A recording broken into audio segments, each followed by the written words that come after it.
Nagpagwa ang Estados Unidos ang Amerika sang security alert sa American citizens nga yari diri sa Pilipinas matapos nalakip ang duha ka Filipino-Americans na napatay sa engkwentro sa Toboso, Negros Occidental. Sa security alert sa United States Embassy in Manila, gin-mensyonar sang embahada bilang areas of heightened concern ang nabaw-ing mga lugar kabukiran sa Leyte, Mindoro, Negros kaga Samar. Gin-abisuhan man ang Amerika sa Pilipinas nga magsunod sa layi kag likawan ang mga sitwasyon nga may risgo sa seguridad.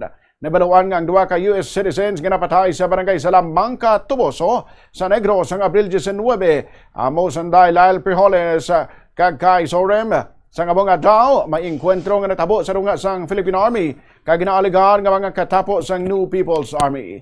Ginapanindugan sang militar nga lunsay armado nga mga rebelde ang 19 nga napatay baliskan sa pahayag sang mga human rights advocates ngay may mga sibilyan nga nadalahig. Nagpagwa naman sang statement ang NPA Apolinario Gatmaitan Command nga nagabalik sang pahayag sang militar kag nagsiling nga pulo lang sa 19 nga napatay ang ilang miyembro kag ginaligar nga lakip sa mga sibilyan nga nadalahig lang amo ang duha ka Filipino-Americans.